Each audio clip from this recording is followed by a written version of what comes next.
Welcome, everybody. Welcome to our first in the series for Docu Cafe.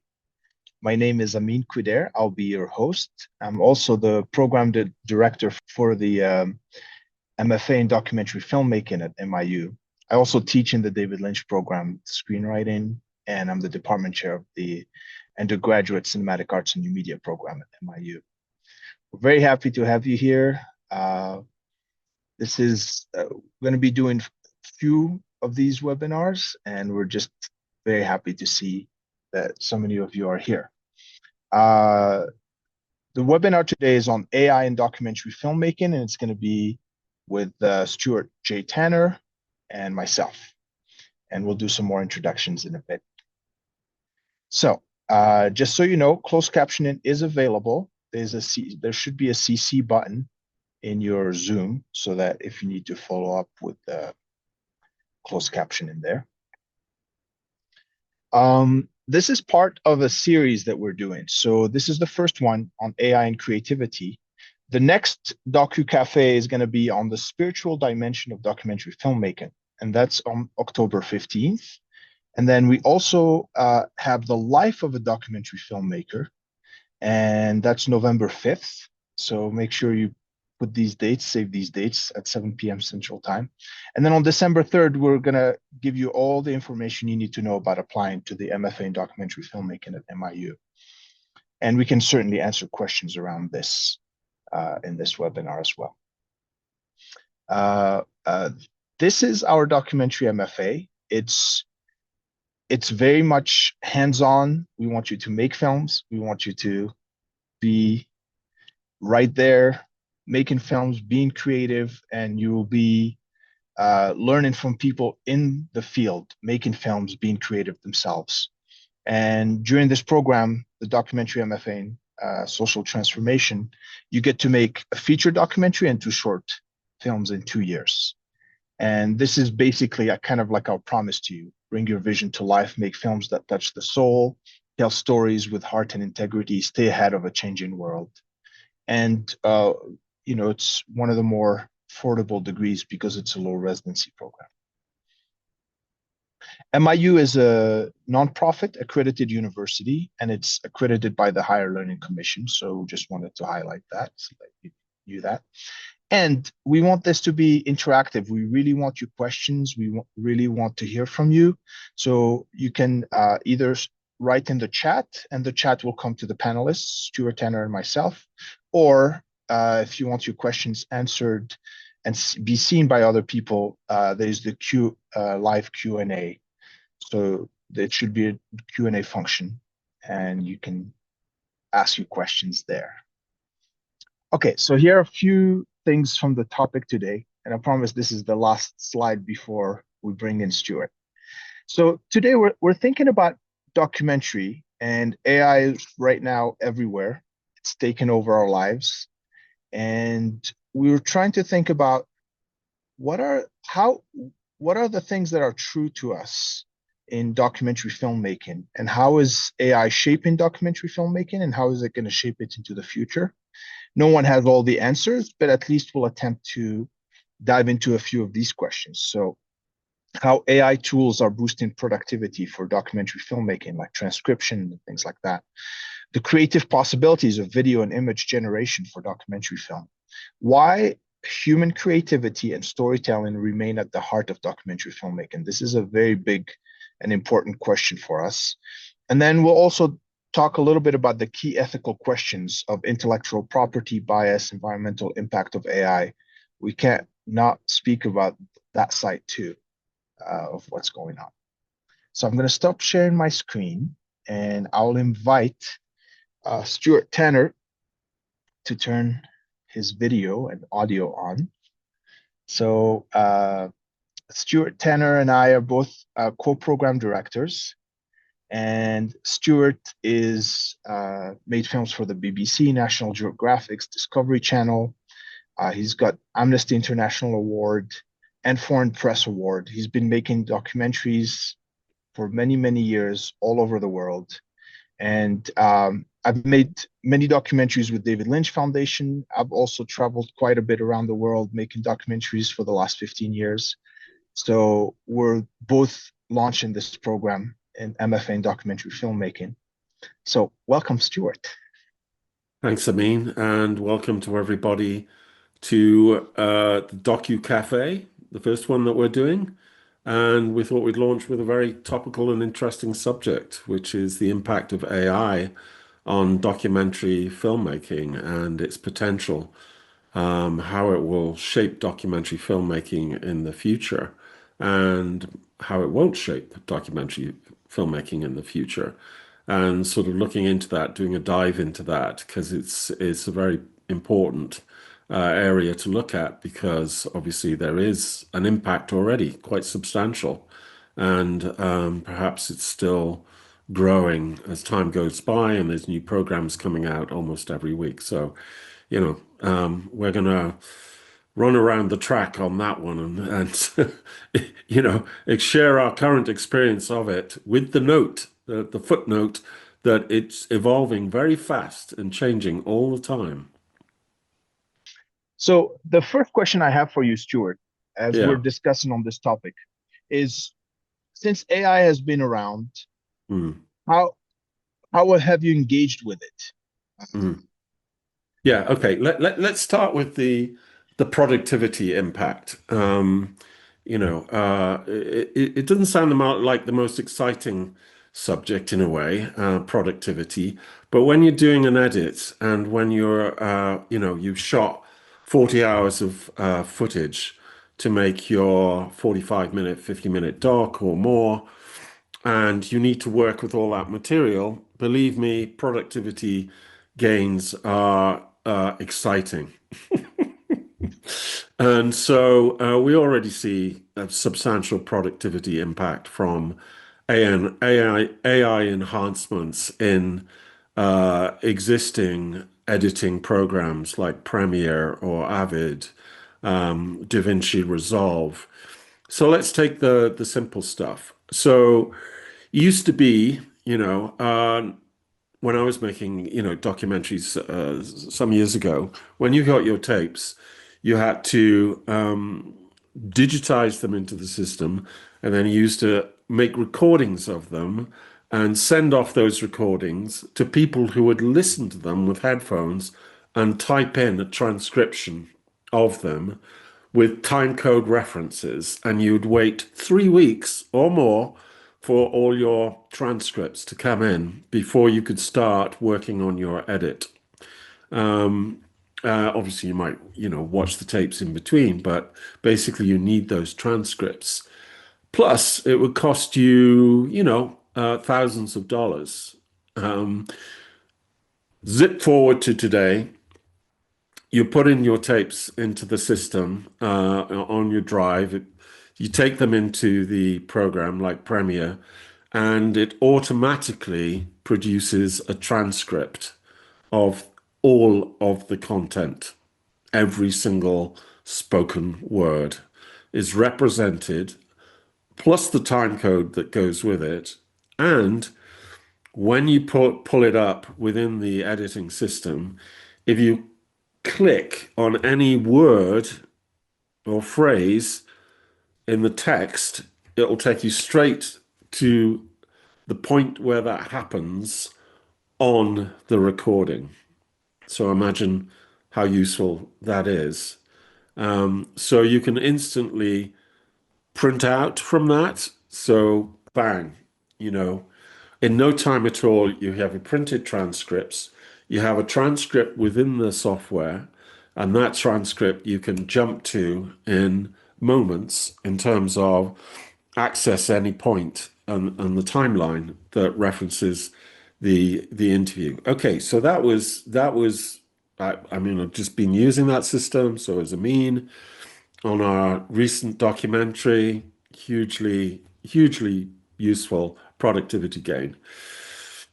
Now, new programs coming out, not only do they do that, but they AI enhancement will analyze all the content, all the spoken content on the tapes, and this is particularly useful as a documentary filmmaker, and it will identify all the subjects that have come up in that interview, and it will organize them in strings in a box. So maybe the person you're interviewing talks about a particular subject at the beginning, but they go back to it, add a little bit more detail, and you want to have it, all those references to that particular subject together. Well, instantly, rather than having to go through it, and you cut out those pieces and put them on a timeline, which we call an assembly, sync assembly, bang, it's already there. It's already there, and you can identify any subject and so on, and it's arranged in strings. So think about that as another productivity enhancement. So there are many things like that. Now there's enhancements AI that can enhance the images. There's enhancements of the audio, the programs that do that, Isotope and so on. So these productivity impacts are coming in uh, all the time and making quite a bit of difference. So I mean, what's your experience? Well, yeah, it's been kind of incredible. Just to give like a very concrete example, I was in Thailand in January working on a short documentary for the Damajarini Foundation, which is a wonderful school that helps girls out of poverty, out of bad situations, and gives them a home. It's kind of like an orphanage school. And we wanted to capture some of the stories of the girls. Obviously, we did that without showing their faces and all of this to protect their identity.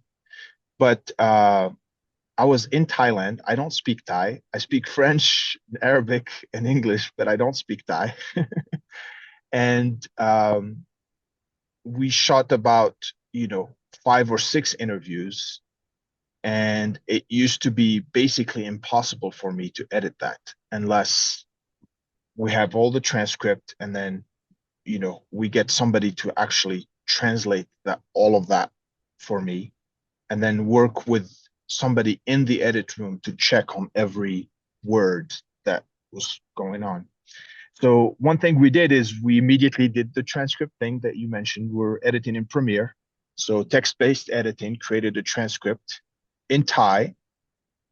We took that Thai audio. Sorry, we didn't do the tech thing in Thai and Premiere. We actually got the audio, transcribed it from audio to Thai using an AI tool, and then we took all of that to ChatGPT and worked in sections. It's still not perfect. It's not like you give it the text and it's completely accurate, but we took section at a time and translated what was being said in ChatGPT. And so I had a transcript to work from, paper edit that we could look at and just make the paper edit from the film. And then when I had reduced an interview from an hour to about 10 minutes or 15 minutes of the best parts, then I got somebody to sit with me that spoke Thai, that was able to say, oh, well, this person said this way, this is the nuance for it. But the amount of time that it took it from like something like 3 weeks to 2 days to be able to do all of that work. And it was tremendously helpful. And I was able to be in Thailand for 4 weeks and shoot and edit the short documentary there, and edit additional material for them while in Thailand for those 4 weeks, which would have been impossible for me in the past. So these are some of the things that are incredibly useful. Transcription. Now there's programs like Eddy AI, which we haven't fully explored yet, but I've seen some videos about it that seem to be like very helpful in putting video to it, and it will help organize the edits and so on. Hmm. So yeah, go ahead. Yeah, so I mean, what is the importance, the fundamental importance of these productivity gains? So I mean, there are other programs that you're probably familiar with now that you can take video footage that's not so great and you can upscale it. That's using AI enhancements in video and Topaz and so on, getting rid of noise, improving the footage, upscaling it, to 4K and so on. I mean, these are incredibly useful because I mean one of the realities of documentary filmmaking is you often have gaps in what you're in. When you've come back from a shoot and you're trying to cover everything you need to cover, there's often gaps in footage or the footage that you've got. Maybe it's a bit of archive or say someone did a protest about something, but it was 10 years ago and someone was filming on a not great camera or something. And it's like, oh, gosh, I mean, is that usable and so on? You're actually increasing the amount of usability of material from the past. And that is a very useful thing for documentary because we're often, even though you're shooting a lot in the present, you're often needing to pull things in from the past as well. So that's extremely useful. So there's all sorts of different ways that on audio, on picture, on video, and in the editing process itself, that AI is having an impact and upping the game in many ways. So yeah, does that have an impact on jobs and so on? Well, yes. I mean, it does because the amount of time that you need to spend, the money that you used to have to spend to get those results is reduced in time, reduced in expenditure. So what are the implications of that? What's the trajectory of that? Really interesting, very key to think about, especially if you're sort of like thinking, well, where's this going to go? How's this all going to end up? I'm seeing all this generative AI. It's getting better and better. Is it, used to be, there's some generative AI now, and you could like, is that generative AI or is it real or whatever? So that threshold is getting closer and closer. I personally, still for the most part, I feel as though I can instantly recognize when something is AI generation, generative AI. So I don't think we've quite passed that threshold yet. And so that's a whole thing that may be coming, and you'd have to reassess things at that point. But for the most part, currently, we still are about, AI enhancement, AI productivity enhancement, creative enhancement, rather than wholesale replacement of a documentary process. Having said that, there are now documentaries that are entirely generated by AI and they're cropping up in film festivals is very interesting. So that might become a whole new form in itself.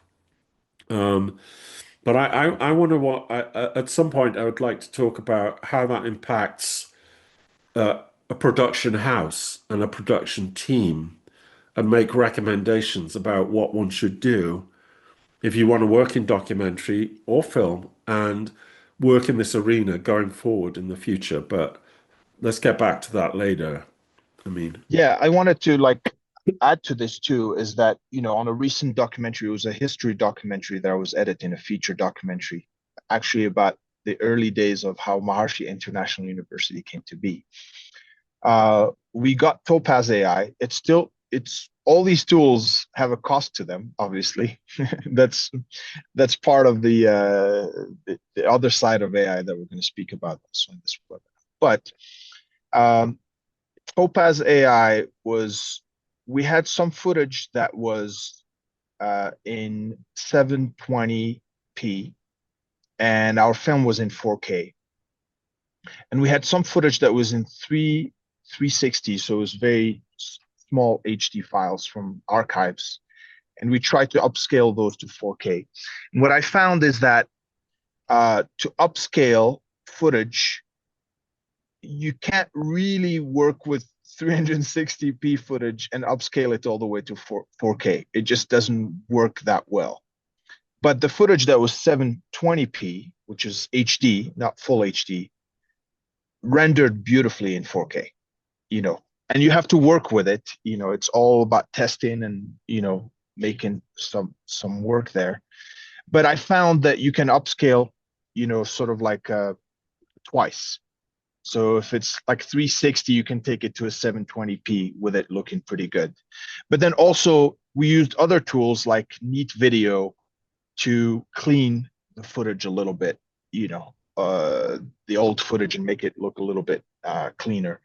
So it's still in that process of, you're kind of like working with it. But I don't know if any of you know of this editing thing that we call rock and rolling. In basically you have a clip and you just need 2 more seconds. So you grab the last 2 seconds of the clip, you reverse it, and you clip it right next to the other clip. So it just feels like a continuum. And, that was something that we used to do when you're trying to like expand your footage by a few frames or a second or something like that. But now with the generative AI, even within Premiere, you can extend that clip and AI will generate based on that image. I've had varying results with it, I have to say. With all these things, it's not like it's right there and it works 100%. You have to work at it. But I think this comes back to your point, Stuart, which is it's not the AI that's going to replace humans. It's people who know how to use AI. They're going to replace people who don't know how to use AI. It's basically inevitable at this point. Everybody's using it. It's there. Uh, there's some really powerful tools, but it's not just about what the tool just can do, but it's what do you know? How do you know to use that tool to make it work really well? So that's kind of like the idea, is that do I still hire animators? Of course I do, and I will, because the creativity part of that is still powerful. But my animator might use AI to enhance what they know how to do very well in animation, instead of trying to outsource it to like a huge team of animators. One animator can take the tools and really master them very well and use their own creativity and just make something really beautiful out of it. So Well, yeah, let's comment on that in the sense that let's have two examples there, because I think okay. this is really crucial. So the interesting thing is that often a documentary will use, first of all, I want to say that documentary is about is about realness. In that sense, it's a beautiful analog, real world experience as a documentary filmmaker. It's about getting out there, and researching stories, finding stories, immersing yourself in an issue with a group of people, with your subjects, filming in the best way that you can to make something that's creative, compelling, and tells a story, and really brings something in the real world to life. Of course, where you have a subject about something that's about unreal, then that's a different story. But that's the heart of documentary filmmaking. So I don't think that is going to be replaced at all.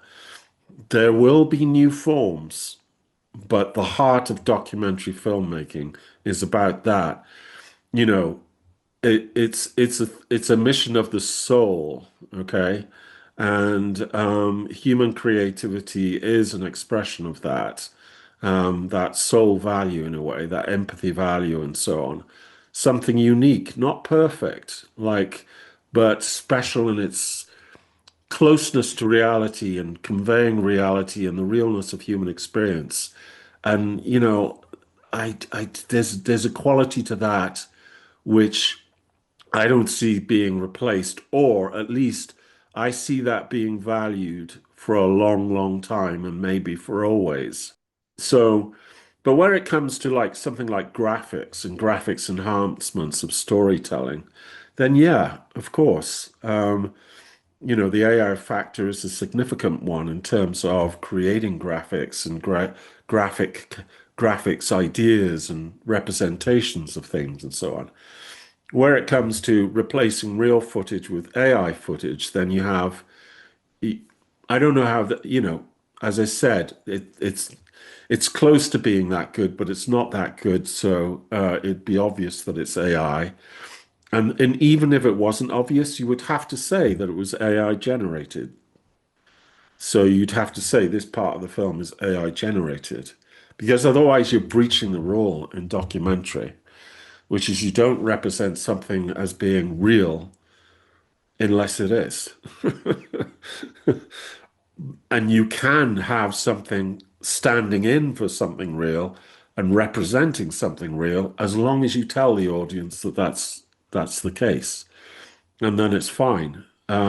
So that's two things where, yes, graphics, creative ideas like that, representations of stuff, but replacement of real footage with generative AI, that definitely that's labeling. That has to be labeled as such. I, So I want I wanted to add something to that. At MIU, the essence of consciousness-based education and what we do is that we give you a meditation tool, transcendental meditation, to just dive deep within yourself, meditate 20 minutes twice a day, and all the students and all the faculty practice transcendental meditation.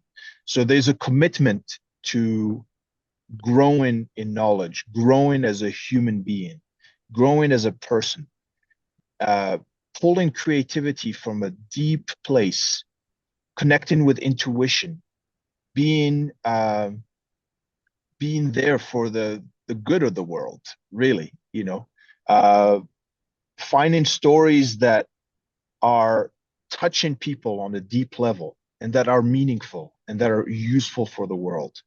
And that dimension of documentary filmmaking, AI cannot even touch and will not be able to touch because it's a deeply human field, documentary filmmaking. And it's one of the best ways to develop critical thinking, one of the best ways to develop empathy, one of the best ways to grow and travel and meet people and really research skills, technical skills, artistic skills. It's all in there in documentary filmmaking. And AI doesn't have that ability to do this magical alchemy that is being a human being. And the documentary at the heart of it has that human experience in it. And Stuart, I think you're fond of saying that like you only end up sharing with the audience 10% of of what you experience as a documentary filmmaker.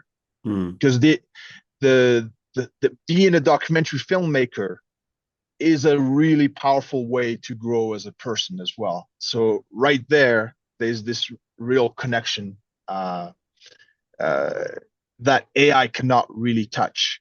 But mm, then, can AI enhance and support whatever we're doing? Yes, absolutely. mm. So I wanted to check in also, Stuart, about things about these uh, ethical questions surrounding AI, because it seems like these AI companies, for a low price of $20 a month, they will pull all information that's ever been created and just hand it to you in a platter, and kind of like there's big copyright issues, there's big issues of environmental use for AI, like all the Mm. energy that it uses and takes up, and questions of bias as well. Mm. Um, what are your Yeah, thoughts on that? And I think that's a really big arena. and there are all sorts of legal cases about copyright, intellectual property, artists being, referenced properly, and it is a problem. It is problematic, and it's complex, but it is problematic. And so I do think it's important to sort of pay attention to the ethical side of the equation. But here today, I don't particularly want to go into that hugely deeply, because it's almost an entire subject to itself with many different aspects to it to consider carefully. Um, but I give you one example of a trajectory, because a trajectory which makes us all think, okay, makes us both amazed, concerned, thoughtful, and maybe think about models of how we operate in the future. And that is, if you just take a program like Suno, the musical generation program, right? Um, I mean, we've been working with that, playing around with that a long time ago. Certainly, it can be used to perhaps generate tracks that you might use in a documentary. And if you're doing that, you're not going to be paying someone who has composed a track, which might have cost you a chunk of money. So, a lot of this you've got to settle for yourself. I'm not going to say this is the right path or the wrong path or what the balance is. It's too complex. It really needs going into with a lot of thought, a lot of careful consideration, and we've all got to find our way through this. It's a bit of a briar patch, and each of us needs to find our way through it and find out what we think is fair, balanced, and the way forward. So, for instance, you may use Suno, which means you're not paying a human being for a track. On the other hand, if you listen to Suno, some of more recent sort of tracks that have come out have become very popular. They're being put on Spotify. They're attracting a lot of, listening. So that means an artist isn't being paid. I mean, the creator of the track might be. Who knows how much time they spent on it.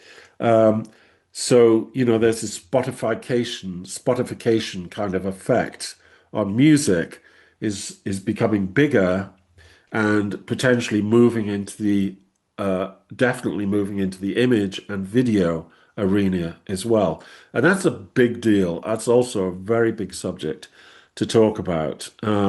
So we all really need to think deeply about that and find our way with all of those issues and ethics and uh, copyright IP and all the rest of it. Yes.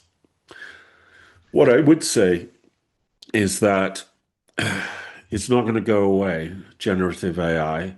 And we've talked about the productivity gains, but one thing I think that is important there's a couple of things that I think is really important to consider. First of all, when any new technology comes along, it usually leads to new artistic forms.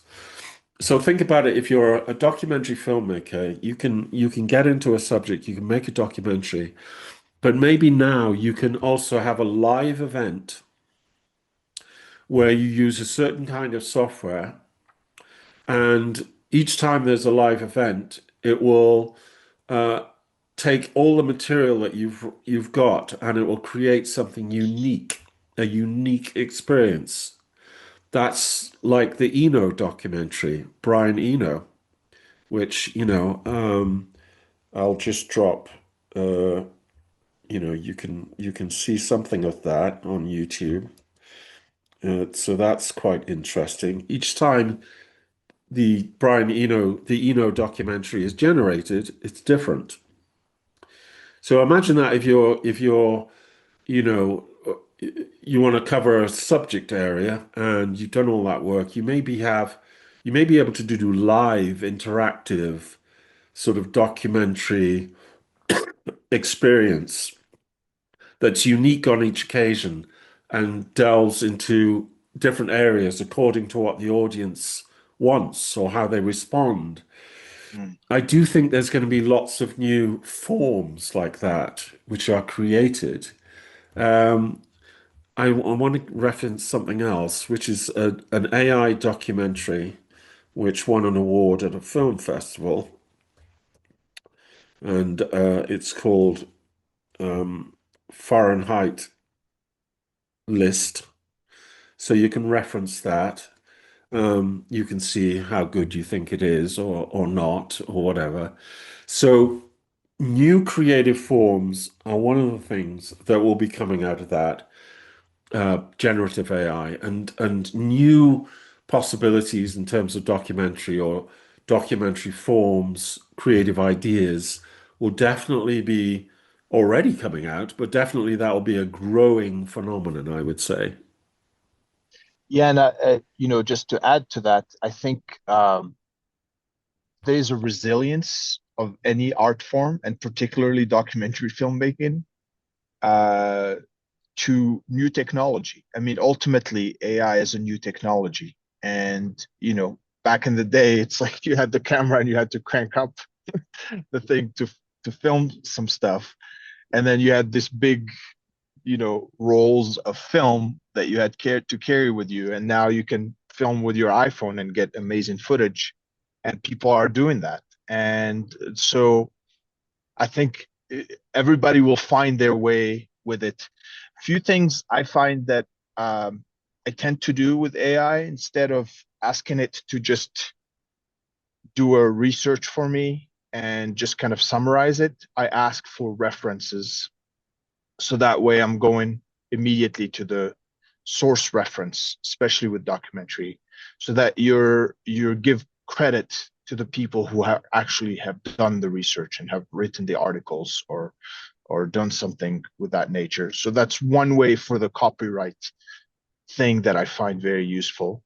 And another practical thing is, any idea that you put into AI is sometimes put into this big zeitgeist of ideas, and it's just going to be used in that form. So sometimes I ask the the AI to just keep this private, just right here, and to not open it to the internet, just kind of like a more of a private session to think through together with things. So these are some of the ways, but it's changing by the minute.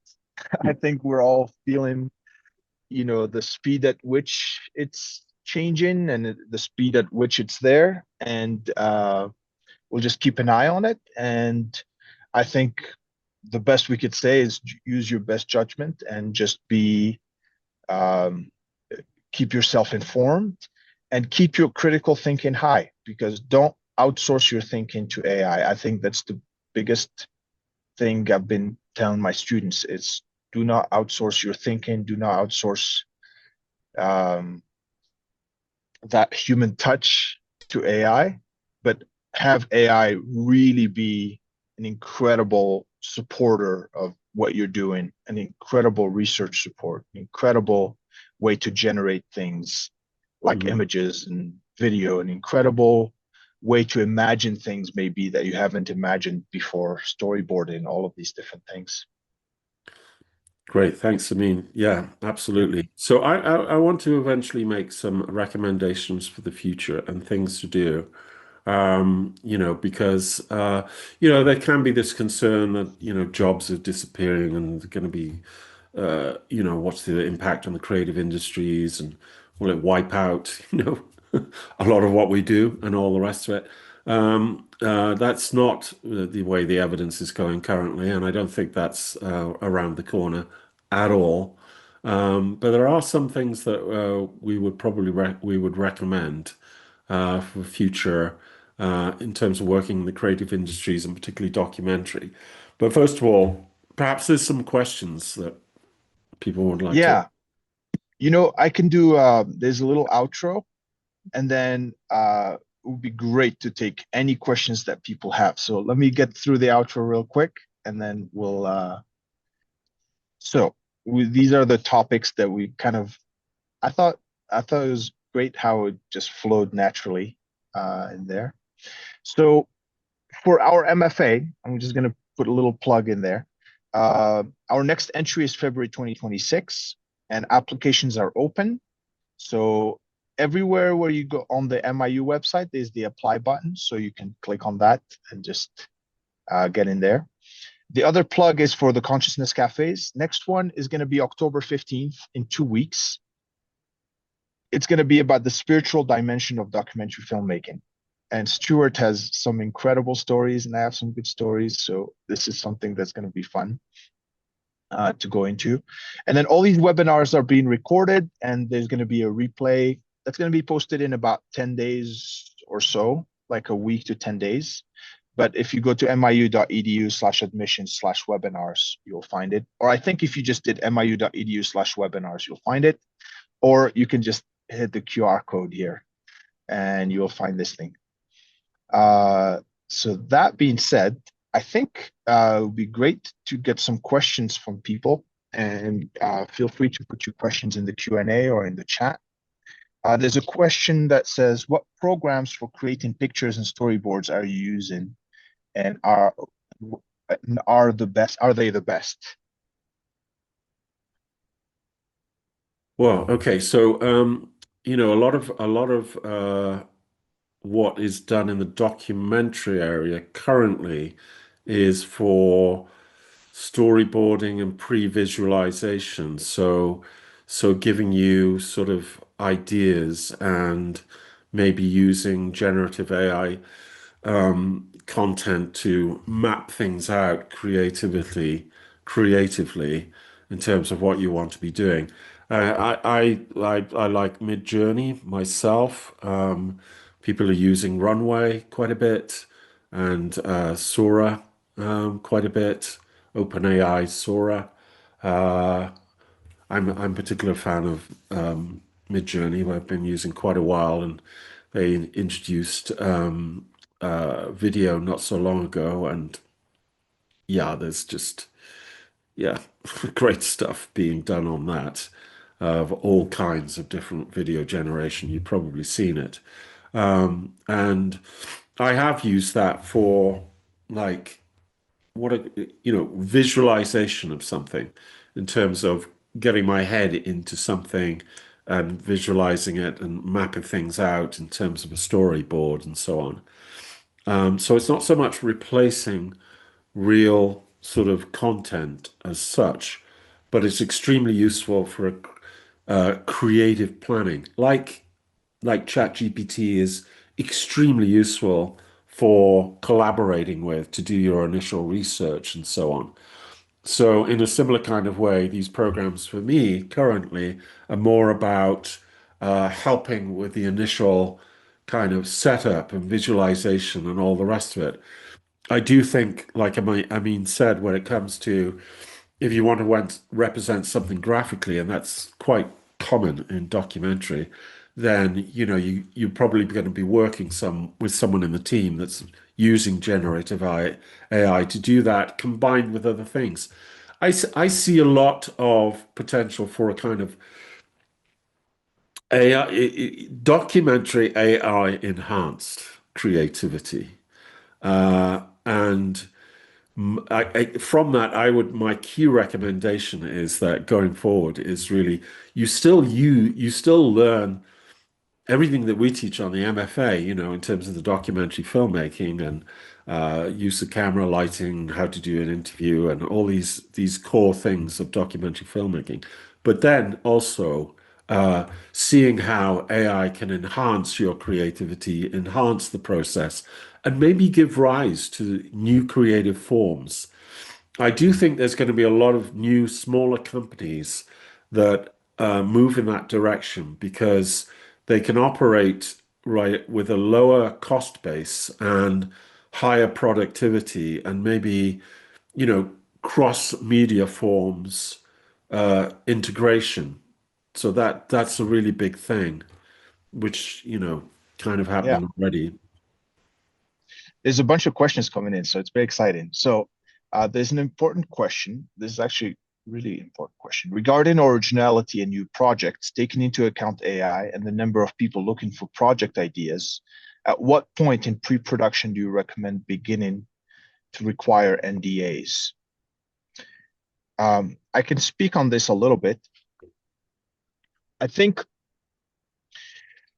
um, I think I'm working on a documentary right now, and I've made a bunch of people sign some NDAs.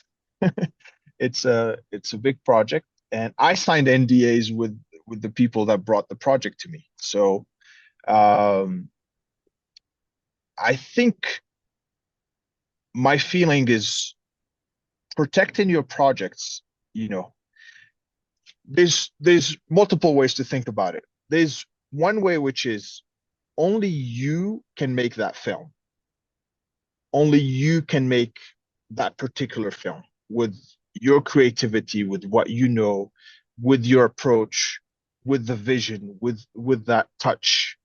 So if you have ideas and you have collaborators, if the collaborators are people that you've worked with and you trust and you built a team around you, then you can bring those ideas to those people and you collaborate with the writing. And like Stuart knows about my idea, and we've been talking it through, and something new comes up and we chat about it and things like that.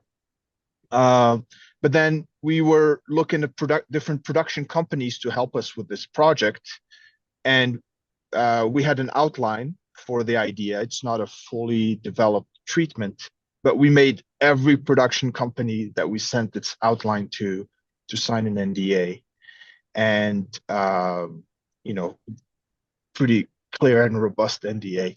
So I think just finding the balance, and based also on who are your collaborators, who are the people that you would want to sign an NDA or not, like that. Hopefully this answered your question, Ray. So I have a very, very different story on that one, which is that I've never signed an NDA and I've never asked anyone to sign an NDA. So they're not. I mean, mostly I've worked in, the UK and Europe and all the rest of it, and they've never really featured. It's never come up. So, maybe that's more prevalent here in America, and maybe it's becoming more prevalent elsewhere as well. But, um, in terms of protection, we always worked on the basis that when we worked with other production companies and had to, submit proposals and all the rest of it, the only protection we felt that we could give ourselves is by becoming the best possible people to do the job. Yeah. And the way that we did that is by pre-investing, by establishing strong relationships with the subjects of the documentary. And so already being sort of quite embedded in the subject and in the situation. So it would make it kind of hard to move around us.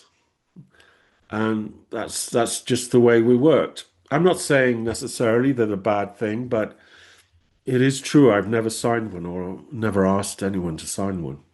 And NDA, by the way, is non-disclosure agreement for those that might not know what that is. It's basically you make people sign a non-disclosure so that they're not gonna, or like sometimes it's a competing clause that you put in there. It's usually businesses. I've signed more NDAs when I've made documentaries for like businesses that use a certain methodology for creating one thing or another, and they don't want me to have that shared with the world. There's a bunch of questions, so we'll try to get a little faster at answering them. Okay, so here's one. Have you found AI useful in helping outline a story before beginning a project, writing content for grants, fundraising, promotion? Big, Yes. Yeah, I got a grant from the state of Iowa for, this is not a documentary, but a fiction film. And I wrote that grant myself. I spoke into AI, I input everything. But sometimes with grants, they ask you for a specific word count or for a certain way you present your project based on that grant. And AI has been very helpful, and I got the grant. So yes, Let me tell you why, partly why also. I mean, there's that great example for a mean from a mean, but I also let me give you one thing that is one thought that is essential, and the word is time. And well, here's another one, speed. So, we all know we're in a highly competitive market, highly competitive world. It doesn't matter where you are in the creative industries, it's highly competitive. So time and speed are very, very important. So, collaborating with the AI programs to quickly get to a polished proposal, which has got good foundation, well thought out, and pitching it, and then, maybe you're going to need pitch something else another week, and so on, and have several irons in the fire, as it were, and one takes. Okay, so that's how you need to work. That's how you need to be, sort of like you really in the in if you're in this world, you can't afford to spend months and months developing something as a sole kind of project that may or may not happen. So these things that enhance speed and save time, but still produce or even help produce a very polished product are, yeah, just, yeah, hugely helpful. great. And then it was Brian asking the question and says, on the back end, I imagine AI could be helpful to help draft content bios, descriptions, press releases, etc. All of that.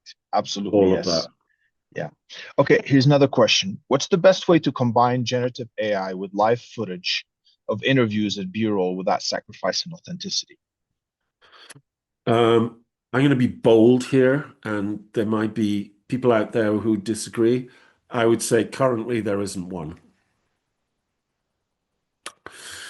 And that's because, like I was saying earlier, I don't think at the moment you can drop in an AI generated footage and it's like has the feel and fineness and authenticity of real footage. I know it's getting very close, but it's still, you can still feel it.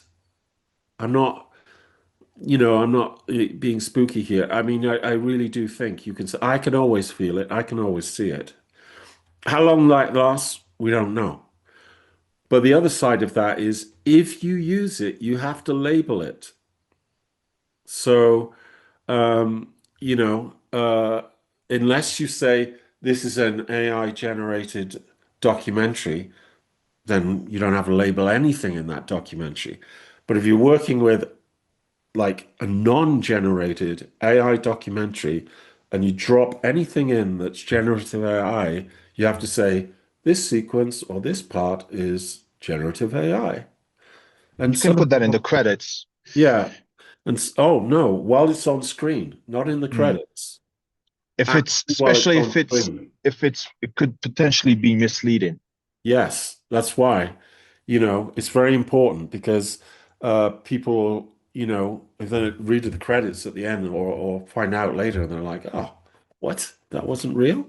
Um, I mean, we all have that experience even a little bit now. So you have to label it and you'd have to label it as it's being shown, not afterwards. That's quite a strong thing. So I don't see that being done much yet.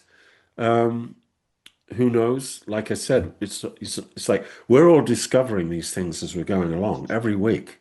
It's like it's moving, and we're moving with it as much as we can and Yes. trying to keep up. Things are moving fast. But for the most part, yeah, we're still at the point where, that there are like generative AI documentaries being made, shorts mostly, and that's fine. But the mix is, if you mix it, you label it. Beautiful. Okay, one more question. Do the AI transcription sites do other languages like Spanish, English? What about programs help log hundreds of hours of footage? Yeah, I With just, with a crying emoji. Yes. yes, they do. And I've just made a film where most of the interviews were in Spanish. And again, you would have had to send those away to be translated. And instead, the program just translates them very fast, pretty high level of accuracy, and then you get them checked. You always get stuff checked. I think Um, there's different languages too. I imagine, the languages that are most spoken in the world that have most things on the internet, there'll be faster translation. I found that the Thai translation was good, but uh, it needed some work. It, the way it was set up was sometimes funny, just like the way that it was phrased. And then we had to find how do you phrase that in English. But we've worked through that process, and I think, but yes, absolutely, it's out there. And people were asking about this thing of labeling AI. It's like the same way when you label dramatization, or the same way when you're yeah, doing reenactments and things like that. yeah, it's the same thing. So, in documentaries, sometimes something happened historically, you might dramatize it. Um, uh, if the entire documentary is obviously dramatized, you don't have to label the footage. But if it's not and it's all more or less real, but there's a little section that is, then you do. So it changes Well, according to what there's a nuance of you that want to too, do. which is in the questions. And I'm getting to all the questions, but I wanted to touch on the points that were brought up. Like, do you have to label it if you use an AI to create a video image that you did film, but it's badly out of focus, for example? I haven't seen AI making something out of focus that much into focus if it's badly out of focus, but No, no, you don't have to label that. for No, any enhancements, I don't think so. enhancement, no, any enhancement. Uh, this is why it's like there are kind of like, well, I'm just about to say no. But then imagine you've got this very old photograph of, people from a Victorian era, and you enhance it. General footage now that you use Topaz for and you enhance because it was too shaky or too much noise or you want to upgrade it. You don't label that. You don't need to label that. You don't need to label that for audio or for picture or for video or whatever. But if it's historical and you substantially change it to improve it, you might have to. But that could be the subject of debate. Yeah. Yeah. Absolutely. No, these are really great questions. What a great group. We're gonna wrap up real soon. There's two questions that I wanted to get to briefly. Trying to wrap up for within the hour. But somebody asked, when did AI start to surface in the film industries? I think pretty much right away. But like the big thing that the writer strike, was about. One of the major things about it was that uh, to not use AI to write scripts. And but at the same time, there's all kinds of new things surfacing, like Stuart, you were telling me earlier about the act, actors that are completely AI generated and things like Mm. that. So I think any technology that comes around, creative people particularly, we tend to just want to use it and play with it and mess with it. So So, yeah, I mean, it's impossible to capture all the spectrum.